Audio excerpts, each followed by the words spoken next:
beep, beep. Welcome to the court. I'm just gobsmacked today. Can't even say welcome to the court because I'm gobsmacked, right? Because you all know, do you know who Billboard Chris is, right? The guy that walks around with a billboard on and challenges people in the street. He's brilliant. I met him at the RGB Alliance. Great tall man. You're a very tall creature, Christopher, if you're watching. We had a brief catch up, you know, sort of in the world of the genders. So we had a bit of a chat, but this is quite extraordinary. It's from a tweet that Chris put out, linking the Dubras as usual. Before that, become a warrior teacher, would you? May. Starting in May on Wednesdays. 3rd Wednesday of May. Come on. Come and join us, buy me a coffee, etc. Right? So this tweet from Chris, and I'm going to just point at some of it. The link is in the Dubras, as I said, so you can go and have a look for yourself. But it's most peculiar what's going on. I mean, really, quite disturbingly so. Quite disturbingly so. The Australian government, says Chris, has ordered my tweet below to be taken down. X, formerly known as Twitter, can face a fine of up to $782,500 Australian dollars if they do not comply. What? I don't know if any civil action or fine can be directed at me under the law. A delegate for the E-Safety Commissioner. Well, that's a scary thing, isn't it? A delegate for the Ministry of Truth. Yeah, go on with your E-Safety Commissioner says. An ordinary reasonable person would conclude that it is likely that the material is intended to cause serious harm to the complainant. Right? This is because the material misgenders the complainant. This is insane. And reiterates that this point is deliberate, which is likely intended to invalidate and mock the complainant's gender identity. And the material also contains, obviously, you know, people disagree with Chris, but this is Chris saying his piece. The material also contains a statement that implicitly equates transgender identity with a psychiatric condition. Again, there are those that report it is. Chris, I believe, is one of them. These people say that it is not. This statement is deliberately degrading and suggests that all transgender people, and in this case, the complainant in particular, have something that is wrong about their psychology owing to their gender identity. So this is somebody who believes in gender identity as opposed to doesn't believe in gender identity, forcing somebody who doesn't believe in gender identity by having their tweets taken down. What's impartial about that? Who is this commissioner person? They further state that an ordinary reasonable person in the position of the complainant would regard the material as being offensive. This is because the material singles out the complainant to personify the person's contempt for transgender identity, as well as equating transgender identity with a psychiatric condition. So that's what's happened. This tweet says it's a psychiatric condition. People have gone, no, it's not a psychiatric condition. But the weird thing is, if you go to the DSM, the manual for psychiatry, it says it is. It's a sexual condition. It's a sexual dysfunction. That's what they say it is. It's very strange. Well, says Chris, Australian government, you certainly make a lot of assumptions. I do not hold that that is Chris speaking. I do not hold that woman in contempt for a transgender identity, because I maintain that gender identities do not exist. We are called males and females, and that's that. Well, this is the mainstream view, isn't it? That's what Chris is saying is the mainstream view. I also feel strongly that radical queer theorists have no business drafting anything to do with medical policy. Queer theory is a great evil that needs to be expunged from our society, says Chris. There are those who think it's the answer.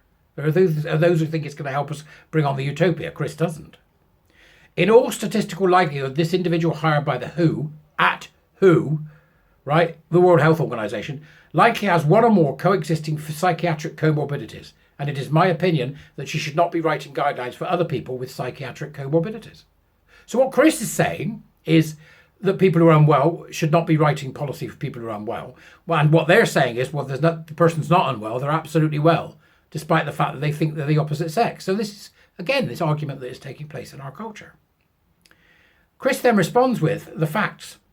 If you read the WPATH files or England's NHS report following their systematic review, or Finland's report, or Sweden's report, or Jamie Reed's whistleblower's affidavit filed with the Attorney General of Missouri about what she saw as a case manager over 4 years at the Washington University Gender Clinic, or the testimonies of detransitioners, you too will come to understand that the majority of people receiving treatment at gender clinics have other coexisting mental health comorbidities which are not being treated.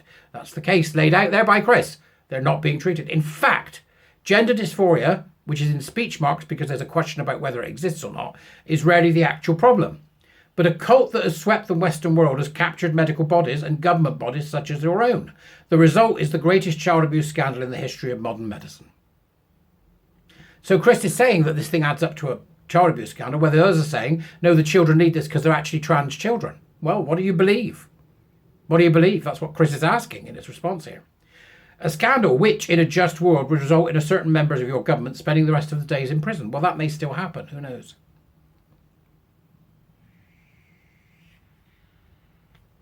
So with all due respect, says Chris, I am not taking my tweet down. What Elon Musk and X do is their call. I know they do what they must in following the law. Kind regards, Billboard Chris. This is the response that he's got in his tweet to the e-safety commissioner, which gives examples of what he's talked about, which shows evidence of what he's talking about as evidencing the truth on his side.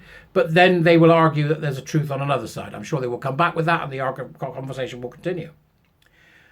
He's then got, here's the last page of the Australian government's correspondence, right, which they sent because they're unhappy with this tweet. The particular tweet says, this woman, yes, she's female, is part of the panel of 20 experts hired by the WHO to draft their policy on caring for trans people, right? She's into bondage, bestiality, nudism, drugs and tax-funded sex change ops. The WHO hired her to write health advice. I'm told the original post is no longer visible to people in Australia, says Chris. This message will never be censored. No person or government can stop the truth. It's utterly extraordinary. Utterly extraordinary. And the tweet thread continues because people are obviously adding in and saying things. But this WHO board that he mentions, there's something going on there that's very uncomfortable indeed. But I'm going to put the picture up of, well, you've already seen it. I'll put it up already on the video on mine. But you can go and have a look in the tweets as well and have a look and see what's going on here, because there's something terribly wrong. The WHO board is made up of activists and lawyers. It's not made up of medical people. This board that is supposed to be doing this is an activist board. But we're seeing this everywhere, aren't we? Ask yourself the question, are we or aren't we seeing this everywhere? How much of this is about that? How much of this is about, oh, you know, here's the board. And this board is made up of mostly lawyers. It's not made up of mostly medical people. We know the NHS should be following the evidence. They don't seem to be doing so either. There is an ideological capture here somewhere that maybe we need to look at. He says, as if you don't know already. It's outrageous. Absolutely outrageous.